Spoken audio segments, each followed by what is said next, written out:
Hi there, and welcome to Graham's Guide Friday Live, this Friday, the 1st of September.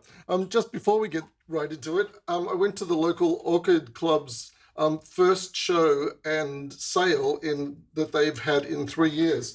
I entered a raffle ticket. I bought 10 tickets for $1 each, and I won this amazing orchid. It's absolutely beautiful. I got so caught up after winning this orchid for what, $1, I guess, if it's $1 a ticket, that I then went to the sale room and saw all these. Oh, there's a camera here. Saw all these amazing orchids in the sale room. So I purchased this one. It wasn't flowering when I purchased it, but since I've had it home, this beautiful flower has come out, and it just looks amazing. And as a hay fever sufferer, orchids are one of the very few flowers that I can be this close to at this time of the year, because for some reason they must have pollen, but there's something about orchids that apparently they for some hay fever sufferers they don't seem to be a problem, and that's luckily the case for me. Alrighty, now let's get stuck into it. Let's move on to we're going to be chatting about assignment 3 today. And So the best place to find information about assignment 3 is in the assignment 3 discussion forum. So let's go to there. I'll use my shortcut. Let's go to group 14 and down here to assignment 3 Q&A.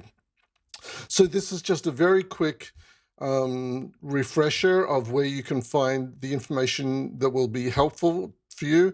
At the moment, at the top here in this section, Tanya will probably post some video guidance in the next week or two. So keep a watch out. Keep returning to this assignment 3 Q&A because it's a dynamic page and it's been added to. And when your questions are asked and answered here, you can return here and maybe there's a question that was on your mind and you'll find the answer here. Or, of course, you can ask a question here as well.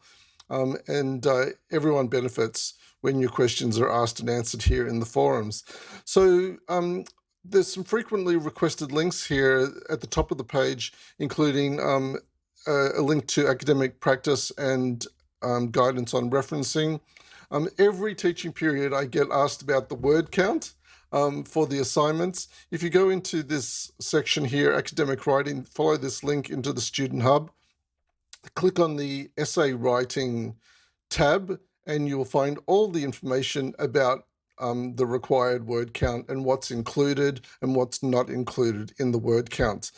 If you're using well, you've actually all submitted assignment 2, so you probably don't need Microsoft Office, but Microsoft Office is free while you're studying at Swinburne Online, so you might like to download Office and use it if you're not using it now. And then, of course, if you need some extra support for health and well-being, this link here is a really good link. And if you have any ongoing health issues, for example, if you're someone who regularly suffers from migraine or from any other sort of ongoing health issue, there is a opportunity to get what's known as an education access plan in place, which makes it much easier for you to apply for an extension if you need that as a result of that ongoing issue. So accessibility services can also help you work one of those education access plans into your student file, and that way it's easier, not only in this unit, but any unit. If we know that the education access plan is in place, when you request an extension, it's an easy answer for us to just apply that extension upon your request. And that you will need to provide a few details as well, but it's certainly a much easier process. There's also my essay writing guide here. So I've mentioned this before. You can click on here, and it's my full guide to how to write essays. I won't go through that now, but when you have a chance, I recommend it. It talks about essay structure and paragraph structure. And lots of detail and examples in there of academic writing. So I won't go any more of that now, but maybe we'll have a look at that next week in a bit more detail. The reference list for this unit is here, of course. And there's so many resources here, and there's a suggested structure here as well for how you might plan out your essay with introduction, your body paragraphs, and the conclusion. And of course, you need to stay within that word limit. So, there's a great video here on reflective writing. This is from my old university, the University of Melbourne. I found this video very helpful when I was studying there, and you may find it helpful too. A short video on reflective writing. You don't write about reflective writing, but you watch the video. It'll explain it better than I can in this short period of time.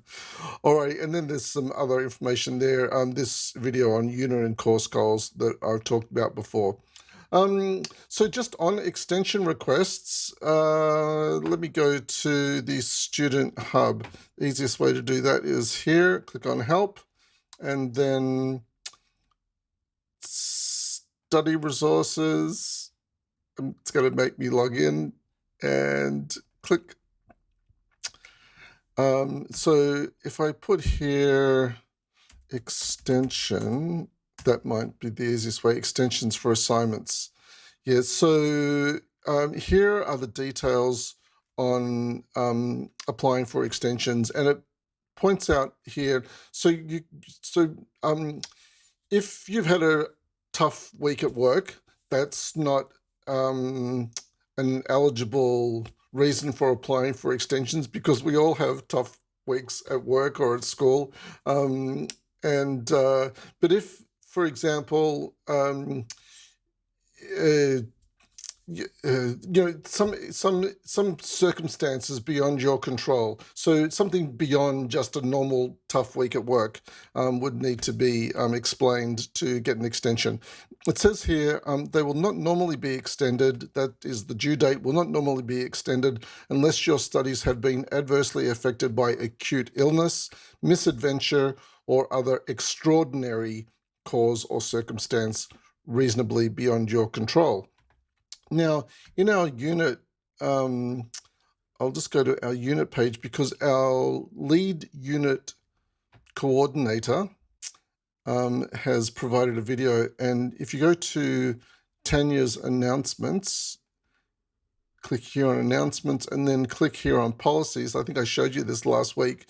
You'll find here a video from Brian Cranston, the lead unit coordinator, and he goes through and details what is considered eligible and what's not eligible when you're applying for an extension. The last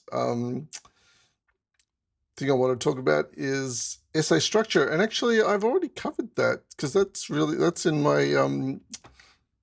my